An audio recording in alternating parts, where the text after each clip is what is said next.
Doctor Mohammad ইউনূসের প্রতি ডানপন্থী বামপন্থী সকল রাজনৈতিক দলের নেতারা পূর্ণাঙ্গ সমর্থন ব্যক্ত করেছেন।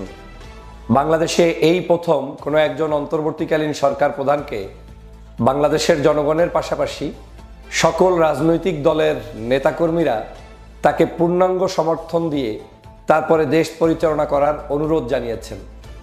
এটা তাদের পক্ষেই সম্ভব হয় যারা দেশের সকল মানুষের কাছে সার্বজন গ্রহণযোগ্য একজন ব্যক্তিত্বে রূপান্তরিত হয়। আমরা শুরু থেকে বলে এসেছিলাম যে বাংলাদেশের বর্তমান পরিস্থিতিতে ডক্টর মোহাম্মদ ইউনূসকে প্রয়োজন অত্যন্ত বেশি। দেশ বিদেশে আন্তর্জাতিক মহলে তার যে গ্রহণযোগ্যতা রয়েছে সেই গ্রহণযোগ্যতাটাই আমাদের বাংলাদেশের স্বাধীনতা রক্ষার জন্য অত্যন্ত গুরুত্বপূর্ণ, এবং আমরা তাকে রাখতে পারলেই বাংলাদেশ উপকৃত হবে, বাংলাদেশের গণতন্ত্র সঠিক পথে পরিচালিত হবে।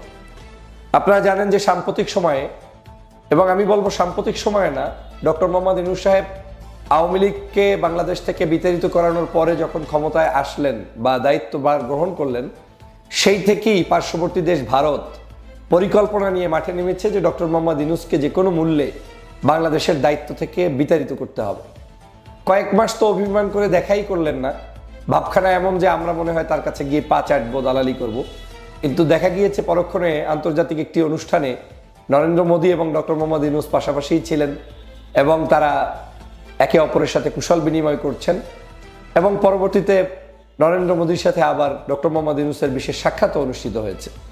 এবং সেই সাক্ষাতের ভিডিও আমরা দেখেছি যে ডক্টর মোহাম্মদ ইউনূস যখন ঢুকছেন তখন সবগুলো দাঁড়িয়ে ওয়েলকাম জানানোর জন্য অপেক্ষা করছে, এবং ইউনূস প্রবেশ করছে তার মতো একজন শিক্ষাবিদ, একজন ভালো মানুষ, নোবেল লরিয়েট, তাকে সম্মান জানানোর জন্য নরেন্দ্র মোদী সহ সবাই দাঁড়িয়ে আছে। সেটা ভিন্ন আলোচনা, কিন্তু তাদের ষড়যন্ত্র থেমে নেই। তারা চাচ্ছিল যে বাংলাদেশের এই সময় যদি ইউনূস সাহেবকে সরিয়ে দেওয়া যায় তাহলে আওয়ামী লীগকে খুব সুন্দরভাবে বাংলাদেশে প্রতিষ্ঠিত করা যাবে। এবং ডক্টর মোহাম্মদ ইউনূসই এখন বাংলাদেশের মূল সমস্যা, মানে ওদের দৃষ্টিতে এর বিকল্প আর কোনো সমস্যা নাই, কারণ ইউনূস থাকাটায় তারা ষড়যন্ত্র করে মজা পাচ্ছে না। ধরেন আমেরিকার কাছে বলবে যে আমার একে সরিয়ে দাও, মানে এই জায়গায় এই কাজ করে দাও। আমেরিকা যখন দেখে ডক্টর মোহাম্মদ ইউনূস, ওরে বাপরে বাপ, না না না না, আমি এই লোকের সাথে আমাদের কোনো যুদ্ধ নেই, বিগ্রহ নেই। এই ইউরোপীয় ইউনিয়ন থেকে শুরু করে বিশ্বের সকল দেশ, মিডল ইস্ট থেকে শুরু করে সব জায়গায় একই চিত্র যে ডক্টর মোহাম্মদ ইউনূসের ক্ষেত্রে তারা দেখার সাথে সাথে চুপসে যায়, বন্ধ হয়ে যায়, তাদের কথাবার্তা অফ হয়ে যায়। অর্থ হচ্ছে তিনি ওই মানের একজন আন্তর্জাতিক ব্যক্তিত্বে রূপান্তরিত হয়েছে। আমরা তাকে কিন্তু সে কারণেই সম্মান করি, তার কোনো এখানে রাজনৈতিক দল নেই কিংবা বিশেষ কোনো বাহিনী নেই যে সে কারণে তাকে পছন্দ অপছন্দ। আমরা পছন্দ করি তার এই যোগ্যতার কারণে। কিন্তু আজকের সেই ডক্টর মোহাম্মদ ইউনূসকে সেই জায়গা থেকে সরিয়ে দেওয়ার জন্য একটি গভীর ষড়যন্ত্র চক্রান্ত এই দেশের এবং বাহিরের কিছু মানুষ নিয়েছিলেন, যারা চায় না ডক্টর মোহাম্মদ ইউনূস থাকুক। কিন্তু আল্লাহর মেহেরবানি বাংলাদেশের সবাই ঐক্যমত হয়েছেন, বিশেষ করে ডানপন্থী দলের তো অকুণ্ঠ সমর্থন। একজনও মনে হয় বাদ থাকবে না যে যারা তাকে সমর্থন জানাবে না। এবং আমি দেখলাম আমার দেশ পত্রিকাতেই একটা নিউজই এসেছে, ডান বাম সবাই ইউনূসের সাথে এবং সমর্থন জানায়। গতকালকেও প্রায় 20 জনের অধিক সিনিয়র নেতারা, বিভিন্ন দলের প্রতিনিধি তার সাথে সাক্ষাৎ করেছেন। তার আগের দিন বড় 3টি আরও দলের নতুন একটি দলসহ বিএনপি, জামাত ইসলাম, তারপরে এনসিপি, তারা প্রথম দিন সাক্ষাৎ করেছেন। পরবর্তীতে গতকালকের আপনার পীর সাহেব চরমনায়ের ইসলামী আন্দোলন বাংলাদেশ গিয়েছেন, মামুনুল সাহেব গিয়েছেন, আপনার গণ অধিকার পরিষদ গিয়েছেন, এভাবে করে প্রত্যেকটি ছোট বড় রাজনৈতিক দল, কর্নেল অলি আহমেদ সাহেব গিয়েছেন। তো এই মানুষগুলো সবাই গিয়ে সমর্থন জানিয়ে এসেছেন।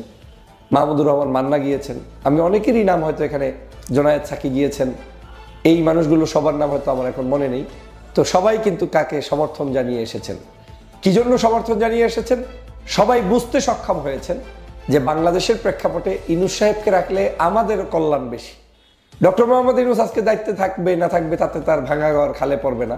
বয়োজ্যেষ্ঠ একজন মানুষ, ওনার টাকা পয়সার তো আর এমন কিছু প্রয়োজন নাই যে এই দায়িত্বে থাকলেই উনি বিশাল কিছু পাবে, তেমনটা না। একটা সম্মানিত জায়গায় তিনি আছেন, বাট উনি এর চাইতে বড় সম্মানিত একজন ব্যক্তি। উনি চাইলে এখন আরামে ইউরোপে, আমেরিকায়, কানাডায়, যেখানে খুশি সেখানে আরামে এসে দিব্যি একেবারে ভদ্রভাবেই বসবাস করতে পারে, একজন নোবেল লরিয়েট হিসেবেই থাকতে পারে। কিন্তু তিনি দুর্দিনে আমাদের পাশে এসে, জীবনের শেষ সময় এসে তিনি কিন্তু বলছেন যে আমার হাত দ্বারা কারো কোনো কষ্ট হবে না। কারো কোনো ক্ষতির কারণ হবে না। এবং বাংলাদেশের জনগণকে তিনি সেটা আশ্বস্ত করে গতকালকেও বলেছেন যে আমি কাউকে ক্ষতির কোনো কারণ আমি হব না, এবং হব এটা আমি কল্পনাও করি না। পাশাপাশি তিনি এও বলেছেন যে আমার হাতে নির্বাচন, এমন একটা নির্বাচন চাই যে নির্বাচনটা আসলেই কোনো বিতর্ক থাকবে না, কিন্তু নির্বাচনে কোনো রকম যদি বিতর্ক হয়ে যায় সেটা তার জন্য সম্মানহানি, তার জন্য কষ্টের, এবং তিনি সেটা চান না। তো এইরকম একটা গ্যারান্টি দিয়ে তিনি আমাদের পাশে দাঁড়িয়েছেন। বাংলাদেশের অলমোস্ট সকল রাজনীতিবিদরাই মনে করেন ডিসেম্বর থেকে জুনের মধ্যে বাংলাদেশে একটি নির্বাচন অনুষ্ঠিত হবে। বিএনপি ডিসেম্বরের মধ্যে দাবি করেছেন, জামাত ইসলাম রমজানের আগে হলে ভালো হয় তথা ফেব্রুয়ারির মধ্যেই দাবি করেছেন, তবে জুন পর্যন্ত থাকলেও তাদের কোনো আপত্তি নেই। এভাবে করে ইসলামী আন্দোলন জুন পর্যন্ত থাকলে আপত্তি নেই বলেছেন। এক বাক্যে আমরা ধরে নিতে পারি হয়তো তিনি চাইলে জুন পর্যন্ত থাকবেন, না হয় ফেব্রুয়ারি মার্চের মধ্যেও তিনি চাইলে বিদায় নিয়ে যেতে পারেন। কিন্তু তার বিদায়টা আমাদের জন্য মকসুদ না। আমাদের মকসুদ হচ্ছে এই যে খণ্ডকালীন টাইম, একটা পিরিয়ড চলছে আমাদের, এই যে এক শাসন থেকে আর এক শাসনে যাওয়ার মাঝখানের যে সময়টা, এটা অত্যন্ত গুরুত্বপূর্ণ বাংলাদেশি রাজনীতিতে। বিশেষ করে ষড়যন্ত্রবাদীরা যে কোনো সময়, যে কোনো মূল্যে, যে কোনো সোর্সে, যে কোনো ওয়েতে শয়তানি করতে পারে। সে কারণে আমাদের সতর্ক অবস্থানে থাকা, ডক্টর মোহাম্মদ ইউনূসের হাত ধরেই নির্বাচন পর্যন্ত যাওয়া। আজকে যদি ইউনূসের হাত ভেঙে যায়, এই শক্তি কমে যায়, কিংবা তিনি পদত্যাগ করতেন, তাহলে এখানে কেউ না কেউ হয়তো আসতেন, কিন্তু সেই আশাটার পরে আপনি কি সামাল দিতে পারতেন কি পারতেন না।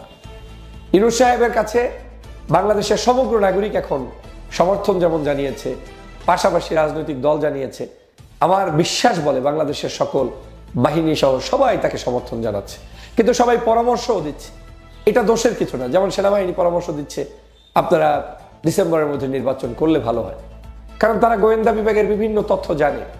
তো এটা ভালো পরামর্শ, কিন্তু এর মানে এই নয় যে কেউ তার কাছ থেকে ক্ষমতা ছিনিয়ে নিয়ে যাবে। এই শক্তি বা এই ইচ্ছা বা এই আগ্রহ বাংলাদেশে কারো কাছে নেই বা করবে না এখন।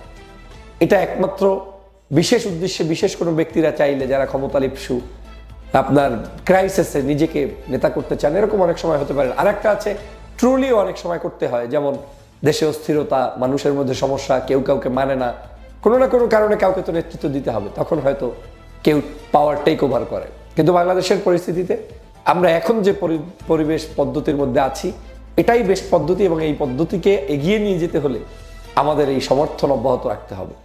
আমাদের রাগ, মন খারাপ, অস্থিরতা কমিয়ে আনতে হবে। হ্যাঁ, আমরা রাগে, ক্ষোভে এবং বাস্তবতার আলোকে অনেকের ব্যাপারে আমরা কষ্ট পেয়েছি, কষ্ট পাচ্ছি, এখনো বলছি, কিন্তু আমরা বৃহত্তর স্বার্থে, জাতীয় স্বার্থে আমরা সবাইকে নিয়েই আগামীর বাংলাদেশ গঠন করতে চাই এবং করা উচিত বলে আমি মনে করি। অর্থাৎ ডক্টর মোহাম্মদ ইউনূসের প্রতি আমাদের পূর্ণ সমর্থন আছে। এই সরকার যত কষ্ট করুক, যা করুক, মানে অথবা আমাদের সাথে কিছু কিছু অংশে বেইমানি করুক, তারপরেও আমরা তাদেরকে একেবারে মাঝপথে ঠেলে দিব না, রাজপথে আপনার কোনো রকম রাস্তায় হাঁটিয়ে দেব না। আমরা তাদেরকে নিয়ে পথ চলে আগামীর বাংলাদেশ গঠন করার জন্য সর্বোচ্চ চেষ্টা করব। এর পরেও যদি কোনো অবস্থায় আমাদের দেশের পরিস্থিতির অবনতি ঘটানোর জন্য কেউ ষড়যন্ত্র করে, সেটাও আমরা কঠোর হস্তে দমন করব এবং আমরা ঐক্যবদ্ধ থাকব। সবাইকে ঐক্যবদ্ধ থাকার আহ্বান জানাই এবং একটি সুন্দর নির্বাচনের পদ্ধতিতে এগিয়ে যাওয়ার আহ্বান জানাই। ভালো থাকবেন, সুস্থ থাকবেন। আল্লাহ হাফেজ।